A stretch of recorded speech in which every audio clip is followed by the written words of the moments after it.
আসসালামু আলাইকুম ওয়া রাহমাতুল্লাহি ওয়া বারাকাতুহু। আলহামদুলিল্লাহি রাব্বিল আলামিন ওয়াস সালাতু ওয়াস সালামু আলা রাসূলিহিল কারীম ওয়া আলা আলিহি ওয়া সাহবিহি আজমাইন। আজকের বৈঠকে একটি আলোচনা করব, যে আলোচনা অন্য জায়গাতে অসম্পূর্ণ থেকে গিয়েছিল, আর সেটা হচ্ছে ফতোয়াবাজি। ফতোয়াবাজ অনেক লোক আছে, আলেম না হয়েও ফতোয়া দেয়, বাংলা বই পড়েও ফতোয়া দেয়, না জেনে ফতোয়া দেয়, আন্দাজেই আল্লাহর নামে শরীয়তের কথা বলে, আল্লাহ বলেছেন বলে চালিয়ে দেয়, আল্লাহ রসুল বলেছেন বলে চালিয়ে দেয়। এমন লোকদের ফতোয়াবাজি করা বৈধ নয়, এবং কত বড় গুনাহ সে সম্পর্কে বহু দলিল কোরআন মাজিদে এসেছে এবং হাদিসেও এসেছে। আমরা ধীরে ধীরে সেই আলোচনা করব ইনশাআল্লাহ। বিনা ইলমে ফতোয়া দেওয়া, বিনা ইলমে কিছু বলা জায়েজ না। আল্লাহ তাআলা বলছেন, ওয়ালা তাকফু মা লাইসা লাকা বিহি ইলম। এমন জিনিসের পেছনে পড়ো না যার সম্পর্কে তোমার জ্ঞান নেই। ইন্নাস সামআ ওয়াল বাসারা ওয়াল ফুআদা কুল্লু উলাইকা কানা আনহু মাসউলা। কারণ তোমাদের এই কান বা শ্রবণ শক্তি, এই দৃষ্টি শক্তি এবং হৃদয় সম্পর্কে কাল কিয়ামতে জিজ্ঞাসা করা হবে। কাল কিয়ামতে জিজ্ঞাসা করা হবে, ছাড়া হবে না, ছাড়া হবে না। প্রশ্ন করা হবে, কানে কি শুনেছিলে, চোখে কি দেখেছিলে, হৃদয়ে কি বুঝেছিলে। আর প্রথমেই বলা হয়েছে যে এমন বিষয়ে পিছনে পড়ো না যে বিষয়ে তোমাদের কোনো জ্ঞান নেই। আল্লাহ তাআলা সূরা আরাফে 33 নম্বর আয়াতে বলছেন, কুল ইন্নামা হাররামা রাব্বিয়াল ফাওয়াহিশা মা যাহারা মিনহা ওয়া মা বাতান। হে নবী, বলো আল্লাহ তাআলা হারাম করেছেন, বা আমার রব হারাম করেছেন ফাওয়াহিশ, অশ্লীলতাকে, মা যাহারা মিনহা ওয়া মা বাতান, গোপন অথবা প্রকাশ্য, ওয়াল বাগিয়া ওয়াল ইসমা ওয়াল বাগিয়া বিগাইরিল হক, এবং পাপাচারিতাকে এবং অন্যায় বিদ্রোহকে, ওয়া আন তুশরিকু বিল্লাহি মা লাম ইউনাজ্জিল বিহি সুলতানা, আর আল্লাহর সঙ্গে তোমরা শিরিক করো। শিরিক করাকে হারাম করেছেন যে বিষয়ে তোমাদের কোনো দলিল নেই, আল্লাহ তাআলা কোনো দলিল অবতীর্ণ করেননি। ওয়া আন তাকুলু আলাল্লাহি মা লা তা'লামুন, আর আল্লাহ সম্বন্ধে এমন কথা বলাকে হারাম করেছেন যা তোমরা জানো না। তাহলে না জেনে আল্লাহ সম্পর্কে কোনো কথা বলা হারাম। এখানে চারটা জিনিস একসঙ্গে হারাম করা হয়েছে। প্রথমত কি, যে অশ্লীলতা, যে কোনো অশ্লীলতা প্রকাশ্য হোক গুপ্ত হোক হারাম করেছেন। শিরক ও কুফরিকে হারাম করেছেন। আর শিরক হচ্ছে আল্লাহ সম্পর্কে না জেনে করা কাজ। আল্লাহ সম্পর্কে সঠিক ধারণা থাকলে কোনো মুশরিক শিরিক করত না। আল্লাহর মর্যাদা যদি সম্পর্কে সঠিক জ্ঞান থাকতো তাহলে কোনো মুশরিক শিরিক করত না। তাদের মন নিচ, আল্লাহর মর্যাদা ছোট, এই জন্য তারা গায়রুল্লাহর কাছে যায়। স্রষ্টাকে বাদ দিয়ে সৃষ্টির কাছে কেন যায়? স্রষ্টার মর্যাদা তারা বুঝে না, তার অধিকার সম্পূর্ণরূপে বুঝতে পারে না বলে তারা শিরিক করে। আর একটা হলো কি, পাপাচারিতা। পাপ করে কেন মানুষ? না জেনে করে, আল্লাহ সম্পর্কে ধারণা থাকে না বলে করে। আল্লাহ সম্পর্কে আল্লাহ শাস্তি দেবেন, এই শাস্তি সম্পর্কে ধারণা থাকে না। অনেকে জাহান্নামকে পূর্ণরূপে বিশ্বাস করে না, অনেকে কবরের আযাবকে পূর্ণরূপে বিশ্বাস করে না বলে পাপ করে। আল্লাহ কারীম, অনেকে ভাবে কি যে আল্লাহ কারীম, কিন্তু আল্লাহ কারীম হলেও আল্লাহ কাহার। তো যেমন কারীম তিনি, তেমনি কাহারও। অতএব শাস্তিকে ভয় নেই কেন? আর শেষ কথা হলো যে তোমরা আল্লাহ সম্পর্কে এমন কথা বলো না যা তোমরা জানো না। আল্লাহ তাআলা কোরআন মাজিদে আরো বলেছেন, ওয়া মিনান নাসি মান ইউজাদিলু ফিল্লাহি বিগাইরি ইলমিন ওয়া ইয়াত্তাবিউ কুল্লা শাইতানিন মারিদ। মানুষের মধ্যে কিছু লোক আছে যারা আল্লাহ সম্পর্কে বিনা ইলমে বিতণ্ডা করে আর প্রত্যেক বিদ্রোহী শয়তানের অনুসরণ করে। তার মানে বোঝা গেল কি, আল্লাহ সম্পর্কে এমন কথা বলা যে সম্পর্কে জ্ঞান নেই। কার অনুসরণ হয়? শয়তানের অনুসরণ হয়। কুতিবা আলাইহি আন্নাহু মান তাওয়াল্লাহু ফাআন্নাহু ইউদিল্লুহু, এটা লিখে দেওয়া হয়েছে, যে ব্যক্তি শয়তানকে বন্ধুরূপে গ্রহণ করবে সে তাকে ভ্রষ্ট করবে। ওয়াহদিহি ইলা আযাবিস সাঈদ, তাকে জাহান্নামের দিকে রাস্তা দেখাবে। সূরা হজ 4 নম্বর আয়াত। আল্লাহ তাআলা ওই সূরাতে 8 নম্বর আয়াতে বলছেন, ওয়া মিনান নাসি মান ইউজাদিলু ফিল্লাহি বিগাইরি ইলমিন ওয়ালা হুদান ওয়ালা কিতাবিম মুনির। মানুষের মধ্যে কিছু লোক আছে যারা আল্লাহ সম্পর্কে বিতর্ক করে বিনা ইলমে, বিনা হিদায়াতে, আর না কোনো স্পষ্ট কিতাবে নেই, হাদিসে নেই, তার যুক্তিতে নেই, কোনো জ্ঞান নেই, আর তর্ক করছে।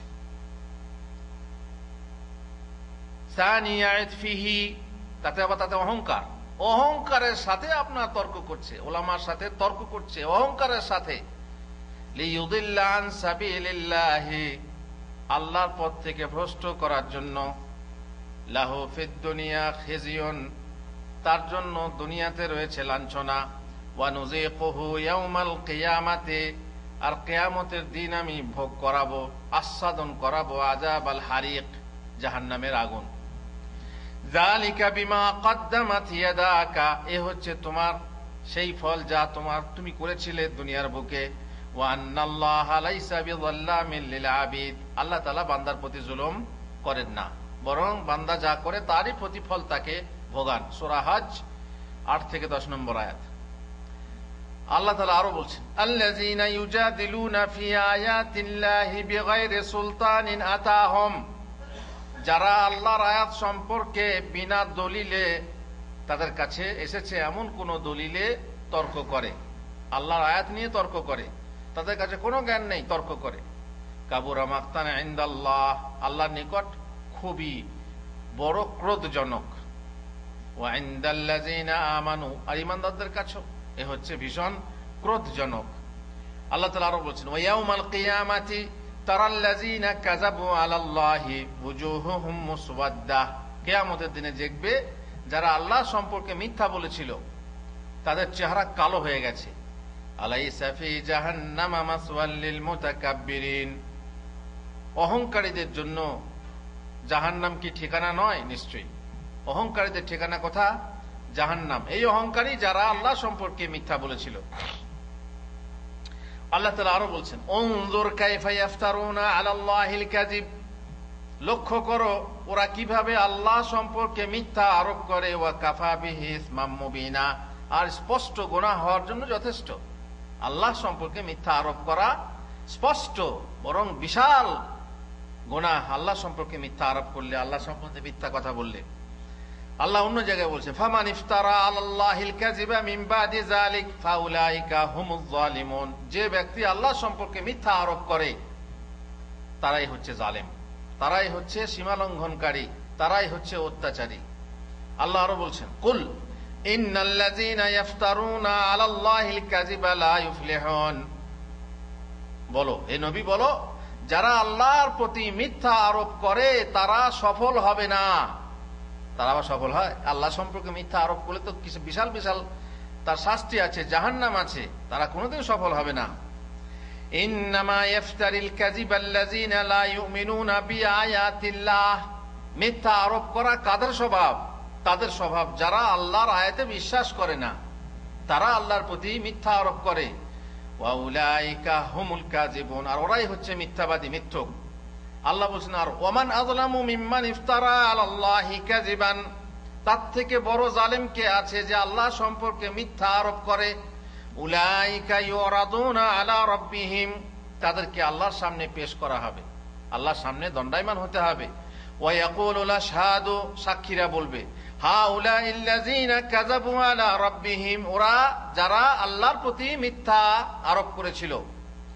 আলা লানাতুল্লাহি আলাজ জালিমিন, এদের উপরে লানত, জালেমেরা, অতএব জালেমদের উপরে আল্লাহর লানত। আল্লাহ তাআলা বলছেন, ওয়ালা তাকুলু লিমা তাসিফু আলসিনাতুকুমুল কাযিবা হাযা হালালুন ওয়া হাযা হারামুন লিইফতারু আলাল্লাহিল কাযিব লিতাফতারু আলাল্লাহিল কাযিব, তোমরা তোমাদের জবান, তোমাদের জিহ্বা, তোমাদের মুখ বলছে, মিথ্যা আরোপ করে বলছে এটা হালাল এটা হারাম, বিনা দলিলে এটা হালাল এটা হারাম। আপনারা ফতোয়া শুনবেন অনেকেই এক জায়গায় বসে ভাত খাচ্ছে, ভাত খেতে খেতে পেপসি ছিল, পেপসি খেতে যাচ্ছে, বলছে হুজুর এটা কি হালাল?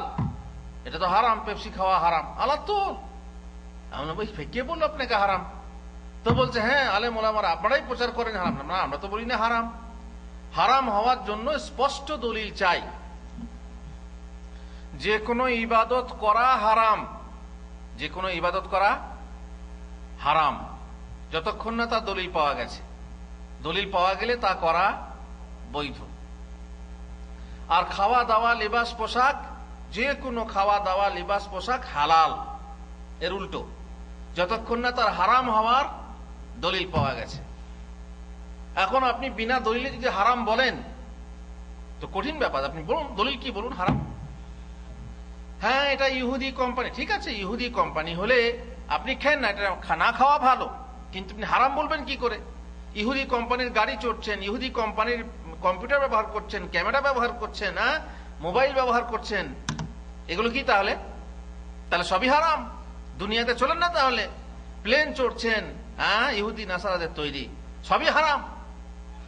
হারাম বলে দিলে তো হবে না, হারাম বলার একটা সীমা, দলিল থাকতে হবে। দলিল থাকলে আপনি বলুন হারাম, সমস্যা নেই, বাস ফতোয়া দিয়ে দিল। ইন্টারনেটে আছে, ইন্টারনেট থেকে ফতোয়া আপনি চালিয়ে দিলেন। একজন আলেম পেপসি খেতে যাচ্ছে, তাকে বলছে হারাম, মানে আলেমের ওপরে সে, আমাদের বাংলাতে বলে খোদার ওপর খোদকারী, এসব ঠিক না কথা। তবুও একজন আলেমকে এইভাবে চোখে আঙ্গুল দিয়ে বলছে এটা হারাম, এটা কেন খাচ্ছেন? দলিল নিয়ে আসুন, আপনারাই বলেন, ঘুরে আবার আমাদের ওপরেই। আল্লাহুল মুস্তাআন। ফতোয়াবাজি একেই বলে, ফতোয়াবাজি। মোট কথা হচ্ছে কি, যে মুখে এলো বলে বলে দিলাম, আর বলতে পয়সা লাগে না। আমাদের বলে না মুখে বলতে পয়সা লাগে না, এই জন্য লোকে কথা বলে, বলতে পয়সা লাগে না বলে দিল হারাম। তো এইভাবে একটু আগেই আপনারা বাদশার কাছ থেকে শুনছিলেন, বাদশা বলছিল যে কে বললো সালাম দেওয়াতে হাত দিতে? হ্যাঁ কে বললো? সালাম বলতে গিয়ে হাত ইশারা করতে নাই, কে বললো? জানি না বাদশা জানে কি জানে না যে সালাম দিতে গিয়ে হাতের ইশারা করতে হয় না, হাতের ইশারা করা জায়েজ না। হাদিসে নিষেধ এসেছে যে সালাম দাও মুখে, হাতের ইশারা করবে না। তবে হ্যাঁ দূরে আছে, তোমার শব্দ পৌঁছতে পারবে না, কিংবা কাছে আছে, কাঁচের ভিতরে যেমন এখানে দেখা যাচ্ছে, আর কাঁচ লাগানো আছে, কাঁচের বাইরে একটা লোক সালাম দিচ্ছে, আপনাকে শুনতে পাবেন না, তখন আপনি ইশারা করে বলুন সালাম আলাইকুম, সমস্যা নেই। কিন্তু যদি সামনাসামনি আছেন তাহলে পরে শুধু মুখে বলুন সালাম আলাইকুম, তারপরে হাত বাড়িয়ে মোসাফা করুন। হাতের ইশারা করা যাবে না, কারণ হাতের ইশারা হচ্ছে কাদের? ওদের। কিন্তু আমাদের সেটা করা যাবে না, ওলামারা বলছেন। তবে হাতের ইশারা সেখানে করা যাবে যদি কেউ কাঁচের আড়ালে থাকে কিংবা দূরে থাকে, তাকে হাতের ইশারা করতে হবে, কিন্তু তার সাথে মুখে বলতে হবে আসসালামু আলাইকুম। শুধু ইশারা না, সালাম আলাইকুম বলে হাতের ইশারা করা জায়েজ। তো যাই হোক, হঠাৎ করে না জেনে, দলিল না জেনে তর্ক করা উচিত না। কাউকে হালাল কাউকে হারাম বলা উচিত না, এটা বিদআত, এটা হারাম। আপনি যদি না জানেন তাহলে খবরদার বলবেন না, বরং কি বলতে হবে সে কথা পরে আপনাদেরকে বলছি। লে তাফতারু আলাল্লাহিল কাযিব, এতে কি হয়? আল্লাহর প্রতি মিথ্যা আরোপ হয়। ইন্নাল্লাযীনা ইয়াফতারুনা আলাল্লাহিল কাযিবা লা ইফলিহুন, যারা আল্লাহর প্রতি মিথ্যা আরোপ করে তারা কোনোদিন সফল হবে না। আর আল্লাহ তাআলা বলছেন ওয়াকালাল্লাযীনা কাফারু লিল্লাযীনা আমানু ইত্তাবিউ সাবিলানা ওয়ালনাহমিল খাতায়াকুম ওয়ামা হুম বিহামিলিনা মিন খাতায়াহুম মিন শাই ইন্নাহুম লাকাযিবুন। কিছু লোক আছে যারা অনুসারীদেরকে বলে, আরে আমার কথা শোনো, আমার ফতোয়া নাও, তোমাদের কি যা হবে আমি বহন করব কিয়ামতে। ক্ষমতা আছে? এক জায়গাতে ঝগড়া হলো, এক জামাতে ঝগড়া হলো, কাল ঈদ না ঈদ নয়, চাঁদ দেখা যায়নি, অমুক জায়গায় চাঁদ দেখা গেছে, ওখানকার চাঁদে ঈদ হবে না হবে না। সৌদিয়ার সাথে এখন অনেক ঈদ করছে, অনেকে স্থানীয়, যাই হোক এইসব ঝগড়া ঝামেলা। এইভাবে দুটো একই জামাতের ভিতরে তর্ক হচ্ছে। তখন একজন আলেম বলছেন কি, আমি বলছি কাল ঈদ হবে, যদি গুনাহ হয় তো আমার হবে, তোমরা চলো কালকে ঈদের নামাজ পড়বো। এরকম বলা ঠিক পারবে? বহন করতে পারবে? এমনিতে আছে ওয়ালা তাজিরু ওয়াজিরাতুম বিজরা উখরা, কোন পাপী অন্যের ভার বহন করবে না, অন্যের পাপের ভার কেউ বহন করবে না। আর বাপ যদি গুনাহ করে যায় ছেলে বহন করবে না। তবে হ্যাঁ, যদি ছেলের পাপ যে ঘটছে সেই ঘটার কারণ যদি বাপ হয়ে থাকে তো এই কারণ স্বরূপ পাপ হবে, এই পাপের অংশ না। যেমন কথা জেনে বলি, ছেলে ব্যভিচার করছে, ব্যভিচার করার একটা কারণ হলো তার বিয়ে না দেওয়া। বাপ বিভিন্ন জায়গাতে আপনারা কি বলেন, ওই যে প্রথম সম্বন্ধ করতে যায়, ওটাকে কি করতে যাওয়া বলে, নব সম্বন্ধ বা নব সম্বন্ধ করতে যাওয়া। 25টা 30টা ঘর খাওয়া হয়ে গেল, বউ দেখতে যাওয়া হয়ে গেল, 25-30টা মেয়ে দেখা হয়ে গেল, এখনো পর্যন্ত বউ পছন্দ হলো না। কেন? বউ পছন্দ হলে টাকা পছন্দ হয় না, যৌতুক পছন্দ হয় না, বলে ছেলের বিয়ে হয় না। ছেলের বয়স বেড়ে যাচ্ছে আর ছেলে তলায় তলায় কি করছে, ব্যভিচার করছে। ব্যভিচার করার ফলে গুনাহ হবে না? হবে না? বিশাল গুনাহ, কাবিরা গুনাহ। আর এই কাবিরা গুনাহর জন্য বাপের গুনাহ হবে না? হবে না? ব্যভিচার করার গুনাহ হবে না। কারণ ব্যভিচার করার যে একটা কারণ আছে, সেই কারণটা ঘটাচ্ছে কে? বাবা। এই জন্য বাবার গুনাহ হবে, এই নয় যে ব্যভিচারের গুনাহ হবে। বাবার ব্যভিচারের গুনাহ হবে না। ব্যভিচার করার যে কারণ, সেই কারণটা ঘটাচ্ছে বাবা, আর সেই জন্য বাপের একটা গুনাহ হবে। সুতরাং কেউ কারো ভার বহন করতে পারবে না কাল কিয়ামতের দিনে। আপনারা জানেন,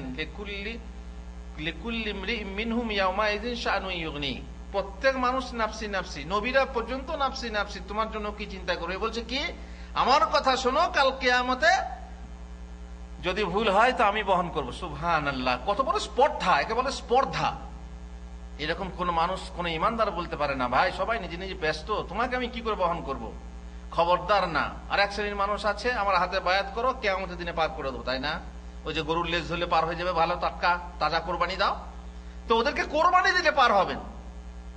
আর এমনি নজর নিয়াজ পেশ করে তার আপনি খেয়াল রাখবেন, বা সে আপনার খেয়াল রাখবে, আপনার হাত ধরে নিয়ে যাবে, এসব খবরদার এরকম আশা করবেন না। কেউ কাউকে বহন করতে পারবে না। বরং যারা আল্লাহর ওলি হবে, প্রকৃত ওলি, মুশরিককে লাথি মেরে জাহান্নামে, কারণ আল্লাহ তাআলা চান সে জাহান্নামে যাক, অতএব সে কোনোদিন চাইবে না যে সে জান্নাতে যাক। যে আল্লাহর প্রকৃত ওলি হবে সে কোনোদিন চাইবে না। আর সে আপনার ভার বহন করবে না। সুপারিশ করবেন, সুপারিশের কথা আছে। আর সুপারিশ সেটা কার অনুমতিতে হবে, কার ইচ্ছাতে হবে? আল্লাহ তাআলার ইচ্ছাতে। গুনার ভার বহন করবে না, গুনাহ নেবে না কেউ। সুতরাং এই যে কাফেররা বলে যে তোমরা আমাদের পথ অনুসরণ করো, ওয়াল নাহমিল খাতায়াকুম, তোমাদের গুনার ভার আমরা নেব, ওমা হুম বিহামিলিনা মিন খাতায়াহুম মিন শাই, আল্লাহ বলছেন ওরা ওদের গুনার ভার কিছুই নিতে পারবে না। ইন্নাহুম লাকাযিবুন, ওরা মিথ্যাবাদী, মিথ্যা বলছে ওরা। হ্যাঁ, আল্লাহ বলছেন ওয়ালা ইয়াহমিলুন্না আসকালাহুম ওয়া আসকালাম মা আসকালিহিম, তারা নিজেদের গুনার ভার বহন করবে আর তার সাথে ওদেরও গুনার ভার বহন করবে। এটা আবার কি হতো, দুরকম কথা হয়ে গেল, পরস্পর বিরোধী কথা হলো। ওয়ালা ইউসআলুন্না ইয়াউমাল কিয়ামাতি আম্মা কানু ইফতারুন, আর কিয়ামতের দিনে তারা যে মিথ্যা আরোপ করত তার সম্পর্কে জিজ্ঞাসা করা হবে। সেটা কি, কিসের গুনাহ? এদের কারণে ওরা ভ্রষ্ট হয়েছিল, এদের ফতোয়া দেওয়ার ফলে ওরা ভ্রষ্ট। তার মানে এরা বললো কি, তোমরা পাপ করো, তোমাদের পাপ আমরা বহন করব, যে এদের কথা মতো ওরা পাপ করতে শুরু করলো। যখন পাপ শুরু করলো, তো পাপের কারণটা কে? এই মুফতিরা। এই জন্য এই মুফতিরা কাল কিয়ামতের মাঠে একটা বোঝা বহন করবে, নিজেদের বোঝা বহন করবে, আর তাদের কারণে যে বোঝা সৃষ্টি হচ্ছে সেই বোঝাও বহন করবে। আল্লাহ তাআলা বলছেন লিয়াহমিলু আওজারাহুম কামিলাতান ইয়াউমাল কিয়ামাহ, তারা নিজেদের বোঝা পরিপূর্ণরূপে বহন করবে কিয়ামতের দিনে। ওয়া মিন আওজারিল্লাযিনা ইউদিল্লুনাহুম বিগাইরি ইলম, আর তাদেরও বোঝা বহন করবে যাদেরকে বিনা ইলমে ফতোয়া দিয়েছিল, বিনা ইলমে ভ্রষ্ট করেছিল, তাদেরও বোঝা কাল কিয়ামতে বহন করবে। আলা সাআ মা ইয়াজিরুন, তারা যা বহন করবে তা কত বিকৃষ্ট। এই জন্য রাসূলুল্লাহ সাল্লাল্লাহু আলাইহি ওয়াসাল্লাম বলেছেন, আবু দাউদের হাদিস, ইবনে মাজার হাদিস, মান উফতিয়া বিগাইরি ইলমিন কানা ইসমুহু আলা মান আফতাহ, যে ব্যক্তিকে বিনা ইলমে ফতোয়া দেওয়া হবে তার গুনার ভার কে বহন করবে? যে সেই মুফতি, কারণ সে অজান্তে করেছে। আমাকে হুজুর বলেছেন এই জন্য যারা বলেন যে হুজুর আমরা কি করব, আপনার কি করব বলে হয়রান হলে হবে না। আপনি যে হুজুরকে বড় মনে করেন তার ফতোয়া নেন, খালাস। যদি ভুল হয় তো সে হুজুর বহন করবে, আপনার দোষ নেই। পাবলিকের দোষ আছে? পাবলিকের দোষ নেই। কিন্তু পাবলিকের দোষটা কিসের? যে একজনকে হুজুর রূপে ধরে থাকা, যে আমার গ্রামের হুজুর যা জানেন তা কেউ জানে না, আমার আব্বা জান যা জানেন তা কেউ জানে না, আমার দাদা হুজুর যা জানেন তা কেউ জানে না, আমার চাচা হুজুর যা জানেন তা কেউ জানে না। না গো, আমাদের গ্রামের আলেম, আমাদের গ্রামের ইমাম যা জানে অন্য কেউ জানে না। এই একজনকে ধরে থাকলে পরে তার শাস্তি কাল কিয়ামতে তাকে দেওয়া হবে, যেহেতু সে একজনের লেজুর ধরে বসে আছে, জ্ঞান খাটিয়ে দেখলো না যে কে বলো, কে ভালো, কাকে ইমাম মানলে, কার কথা শুনলে পরে আমি সত্যপক্ষে সঠিক দলিলটা, সঠিক জিনিসটা জানতে পারবো। অনেক মানুষ আছে ফতোয়া জিজ্ঞেস করে, একটা ফতোয়া জিজ্ঞেস করলো, তার মনের ভেতরে আছে কি যে এটা হালাল। এবার আমাকে জিজ্ঞেস করলো হুজুর এটা কি, আমি বললাম হারাম, হলো না। তখন আবার হেলালকে জিজ্ঞেস করলো হুজুর এটা কি, তখন সে বলল হারাম, হলো না। যে কোন রকম ভাবে হালাল বলল, হ্যাঁ হ্যাঁ ঠিক আছে, এরকম হয় না? হয় না? হ্যাঁ, যে মনের মতো ফতোয়া যে দেবে সেই হুজুর ঠিক আছে না। তাহলে কোন ফতোয়াটা, কার ফতোয়াটা নিতে হবে? যে ফতোয়া কোরআন ও সুন্নাহর দলিলের ভিত্তিতে দেওয়া হয়, বলিষ্ঠ কোরআন সুন্নাহ বলিষ্ঠ ফতোয়া, সেই ফতোয়াটা আপনি নেবেন। এ নয় যেটা মন মতো হলো সেটা গ্রহণ করব, আর যেটা মন মতো নয় সেটা গ্রহণ করব না। সুতরাং এরা হচ্ছে আসহাবে হাওয়া। আফারাইতা মান ইত্তাখাযা ইলাহাহু হাওয়া, মানে নিজের খেয়াল খুশিকে ইলাহ বানিয়ে নেয়। খেয়াল খুশি যেটা সেটা গ্রহণ করে, আর যেটা মন হয় না সেটা গ্রহণ করে না, মনঃপুত হয় না, গ্রহণ করে না, এরকম অবস্থা। কিন্তু যদি মুফতি ভুল করে ফতোয়া দেয়, আপনি যদি মনে করেন যে ইনিই বড় মুফতি, কার ফতোয়া মানতে হবে? আল্লাহ তাআলা কার ফতোয়া মানতে বলেছেন? ফাবাশশির ইবাদ, আমার বান্দাকে সুসংবাদ, বান্দাদেরকে সুসংবাদ দাও। কাদেরকে? কোন বান্দাদেরকে? আল্লাযীনা ইসতামিউনাল কাওলা ফায়াত্তাবিউনা আহসানাহ, যারা কথা শোনে, এখানে ওখানে বহু রকম কথা শোনে, পরস্পর বিরোধী, এ বলে হ্যাঁ, ও বলে না, ও বলে হালাল, ও বলে হারাম, ও বলে সুন্নাত, ও বলে বিদআত ইত্যাদি। কার কথা মানবো হুজুর? যদি তুমি জ্ঞানী হও, যদি তুমি উদার হও, তাহলে শোনো, আল্লাহ তাআলা বলছেন ফায়াত্তাবিউনা আহসানা। আহসান মানে কি? আহসান মানে সুন্দর নয়, ভালো নয়। হাসান মানে ভালো, হাসান মানে সুন্দর, কিন্তু আহসান মানে কি? সবচেয়ে ভালো। বহু কথা শুনলে, এই এতগুলো কথার মধ্যে সব থেকে সুন্দর কথা, সব থেকে ভালো কথা কার? তারটা মানো। উলাইকাল্লাযীনা হাদাহুমুল্লাহ, আল্লাহ তাদেরকে হেদায়েত করেন, পথ দেখান। উলাইকা হুম উলুল আলবাব, তারাই হচ্ছে জ্ঞানী। আল্লাহর পক্ষ থেকে সার্টিফিকেট, আপনি জ্ঞানী তখনই হবেন যখন সুন্দর, সবচেয়ে সুন্দর কথা, সব থেকে ভালো কথার আপনি অনুসরণ করবেন। এ নয় যে অমক হুজুর বলেছেন বলে ওইটা অনুকরণ করব, তা না, বরং অমক হুজুরের কথাটা সুন্দর বলে, সবচেয়ে সুন্দর বলে তার অনুসরণ করব। এই হলো জ্ঞানী লোকের কাজ। কোনো একটা ব্যক্তি পূজা করবে না, কোনো একটা ব্যক্তির পূজা করবে না, বরং যেখানে ভালো কথা পাবে সেখানেই গ্রহণ করে নেবে। এমন কি নর্দমাতে যদি স্বর্ণ পড়ে থাকে, সেখান থেকে তুলে নেওয়া কার কাজ? জ্ঞানী মানুষের কাজ। আর বোকা মানুষের কাজ, দূর নর্দমাতে পড়ে আছে, দূর পায়খানাতে পড়ে আছে, দূর গোবরে পড়ে আছে, নোংরা ওটা না। বরং যেটা কোরআন হাদিসের মোতাবেক পাবে, বলিষ্ঠ পাবে, সেইটাকে গ্রহণ করো। আর সব থেকে বলিষ্ঠ কথা, সবচেয়ে সুন্দর কথা, সবচেয়ে ভালো কথা কোনটা? যেটা কোরআন ও সহি হাদিসের মোতাবেক হয়, কোরআন ও সহি হাদিসের অনুসারী হয়। এ নয় যে অমুক মাযহাবে বা অমুক আলেম বলেছে বলে, না। ব্যক্তি দেখে হক চেনো না, বরং হক দেখে ব্যক্তি চেনো। খবরদার ব্যক্তি দেখে হক চিনবেন না, যে অমুক লোক বলেছে তাহলে ঠিক আছে। এটা কার জন্য বলা হবে? কার জন্য বলা হবে? শুধু মুহাম্মদুর রাসূলুল্লাহ সাল্লাল্লাহু আলাইহি ওয়াসাল্লাম মিরাজ থেকে ফিরে এলেন, লোকেদের মাঝে হইচই হলো, সব কেউ হাসি উড়াচ্ছে, কেউ ব্যঙ্গ করছে, কেউ ঠাট্টা করছে। আবু বকর সিদ্দিক রাদিয়াল্লাহু তাআলা আনহু সামনে এলে একজন বলে, তুমি কি শুনেছো তোমার সাথে কি বলছে? বলছে কি বলছে উনি? উনি নাকি এক রাতের ভিতরেই জেরুজালেম গিয়েছিলেন, সেখান থেকে ফিরে এসেছেন। অথচ আমরা উটের পিঠে গেলে কত 6 মাসের পথ থেকে রয়ে বসে উঠে বসে যেতে হয়, সেখান থেকে বলছে এক রাতে ফিরে এসেছে। এটা কি তুমি বিশ্বাস করো?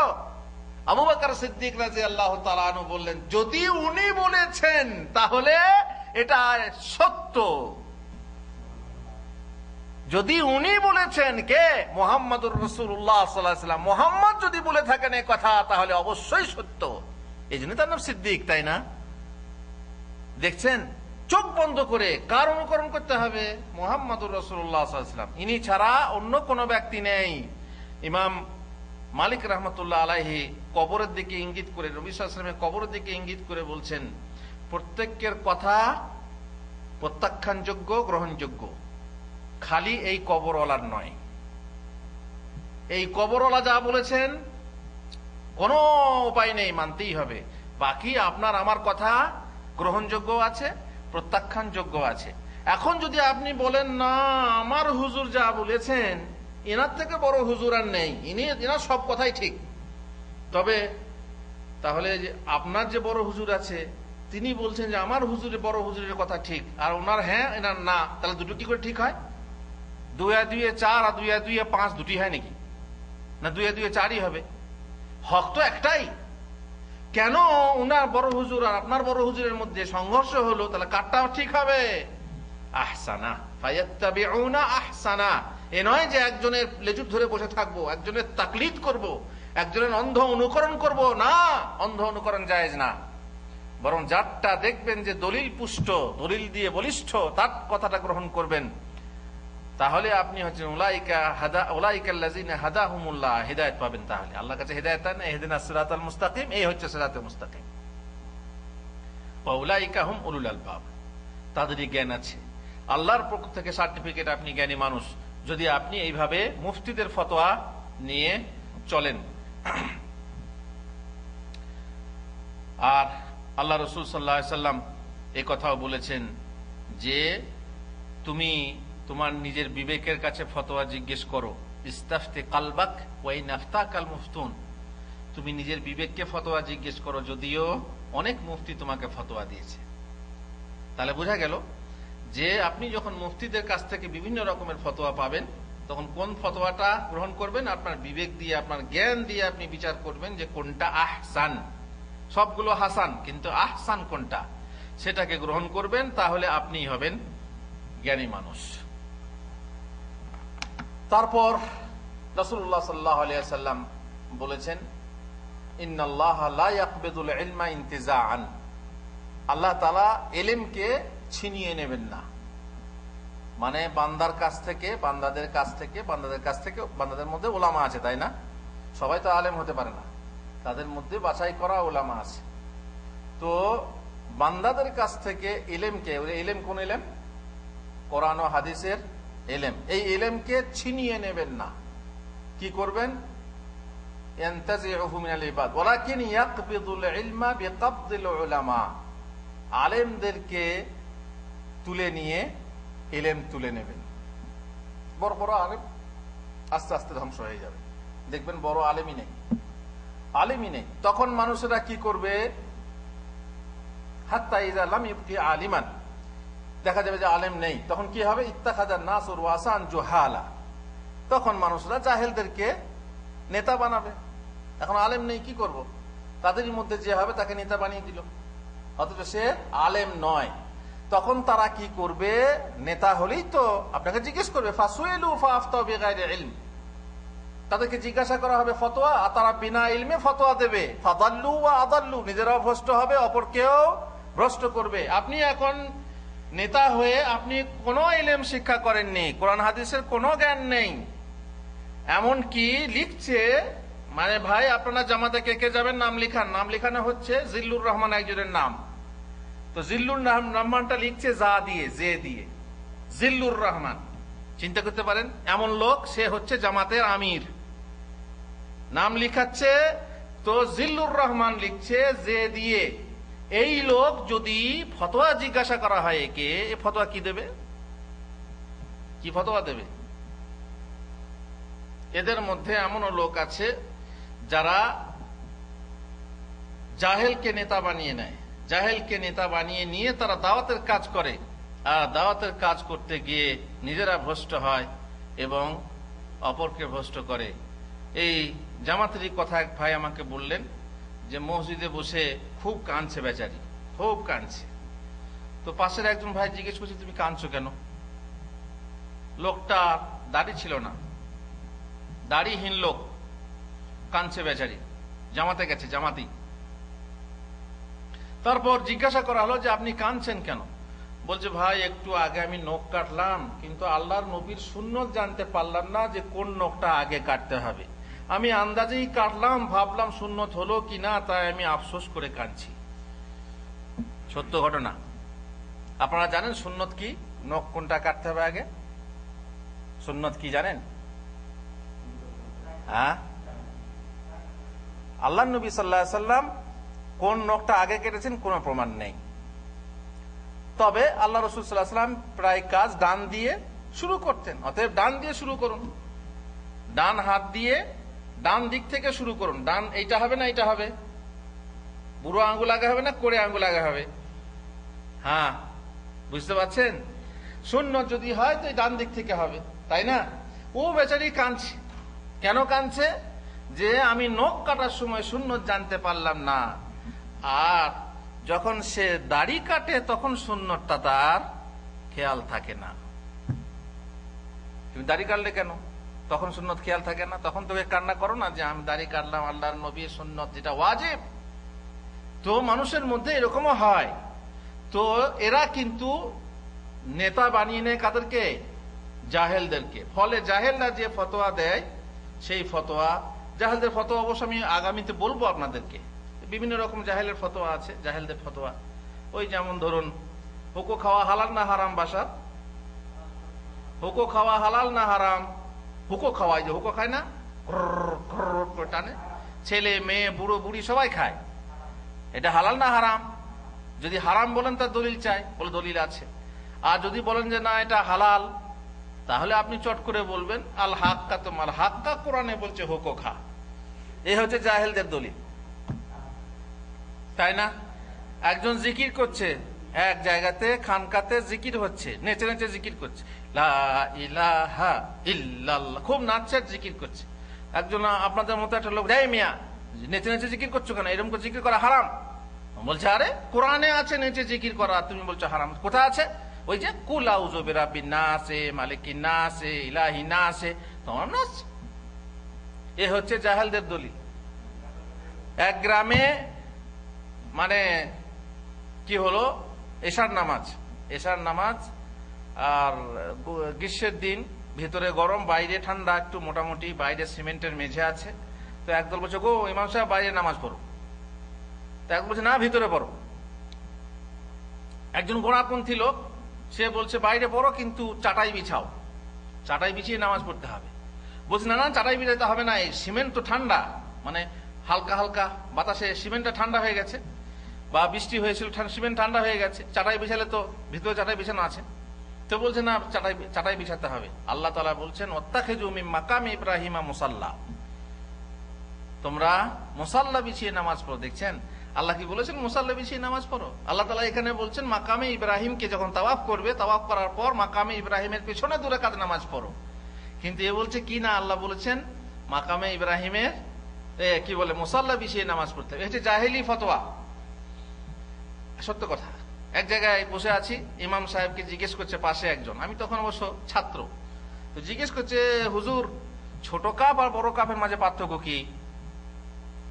ছোট কাপ আর বড় কাপ, 2 কাপ আছে না, একটা গোল মতো, উপরে 2 নকতা, আর একটা এরকম ছোট কাপ, তো দুটোর পার্থক্য কি? তো হুজুর বলছেন কাউকে জিজ্ঞাসা করেন না, সবাই তো জাহেল। জাহেলদের মাঝে আদার বনে শিয়াল রাজা, সে বেচারি চোখ বন্ধ করে বলে দিল, বলছে বড় কাপটা একটু টান দিয়ে পড়তে হবে, আর ছোট কাপটা কাপ, বড় কাপটা টান দিয়ে পড়তে হবে কেন? দলিল বলছে কাফ ওয়াল কুরআনিল মাজিদ। ওয়াল্লাহি সত্য ঘটনা, শুনে হাসি লাগবে যে এমন এমন ফতোয়া। এক আলেম খুব খুশ, সৌদি থেকে গেলাম, গিয়ে যাক জায়গারও নাম বলছি না, হুজুরের নাম বলছি না, খুব খুশ। জানেন আমি আগামী বছর হজ করতে যাচ্ছি। মাশাআল্লাহ, কি ব্যাপার, এত টাকা হয়ে গেল, হজ করতে, হজ হয়ে গেছে নাকি? বলছে না, অমুক সাহেব আমাকে পাঠাবেন। মাশাআল্লাহ, তাহলে খুব খুশ। কি মনে করেন আপনারা, গরিব মানুষ, 400 না 500 টাকা বেতন, তখন মসজিদে বেতন পায়, সে হজ করতে আসবে, অমুক সাহেব পাঠাবে, হবে? কি বলেন আপনারা, হজ হবে না? হবে না? কেন হবে না? নিজের হজটা আগে করতে হবে না? যে ব্যক্তি নিজের হজ আগে করেছে সে না অপরের নেয়াবত, অপরের প্রতিনিধি হতে পারে। ও বেচারি খুব খুশ। তা আমি বললাম যে ফতোয়া কি বলে, আপনি মসলা জানেন? আপনি মসজিদের ইমাম, অথচ আপনি জানেন না যে আপনার হজটা হবে না হবে, খুব খুশ হয়ে আছেন যে আগামী বছর হজ করতে যাবেন। বলছি কেন? আপনি জানেন না যে ব্যক্তি অপরের তরফ থেকে হজ করবে তাকে নিজের হজ আগে করে থাকতে হবে। হ্যাঁ, তাহলে এই তো মুশকিল। এই শ্রেণীর কত ফতোয়া জাহেলরা দিয়ে থাকে, চালিয়ে থাকে। আপনারা সমস্যায় পড়েন।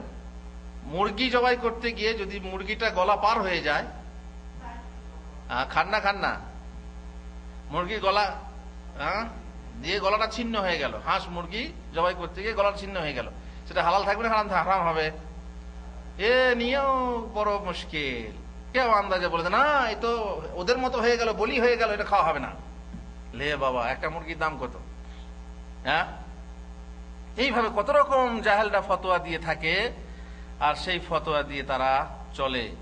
আপনি বলতে যান, তখন বলবে দেখো এরা আমাদের পেটে ছুরি মারতে এসেছে। ঠিক কথা, কারণ ওদের গোমর ফাঁস হয়ে গেলে, ওদের যদি এই মূর্খতা ফাঁস হয়ে যায়, তো তাদের ইজ্জত থাকবে? ইজ্জত থাকবে না। মোট কথা, এইভাবে তারা জাহেলদেরকে নেতা বানিয়ে নেয়, আর জাহেলদেরকে নেতা বানিয়ে নিয়ে তারা নিজেরা ভ্রষ্ট হয় আর অপরকেও ভ্রষ্ট করে। আলেমদেরকে তুলে নিয়ে যেখানে আলেম থাকবে না সেখানে এই অবস্থা। বেশ, তাহলে আর একটা হাদিস। একবার রাসূলুল্লাহ সাল্লাল্লাহু আলাইহি ওয়াসাল্লামের সাথে সাহাবাগণ বসেছিলেন।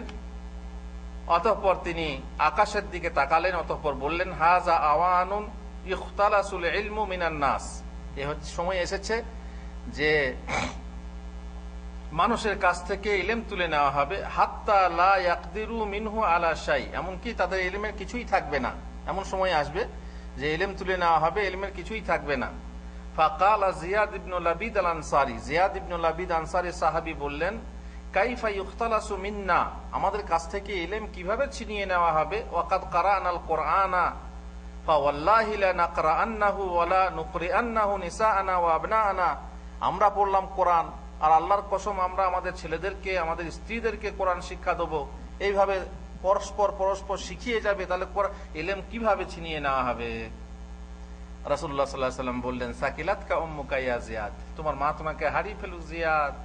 ইন কুনতু লা আউদ্দুকা মিন ফুকাহাই আহলিল মাদিনা, আমি তোমাকে তো আহলে মাদিনার ফকিহ মনে করতাম, মদিনাবাসী ফকিহ যতগুলো আছে তার মধ্যে একজন মনে করতাম। হাযিহি তাওরাত ওয়াল ইনজিল ইনদাল ইয়াহুদ ওয়ান নাসারা, এই যে এখনো ইহুদি নাসারার কাছে তাওরাত আছে না নেই? তাওরাত ইনজিল আছে না নেই? আছে। ফামাযা তুগনি আনহুম, তারা জাহেল আছে না আলেম আছে?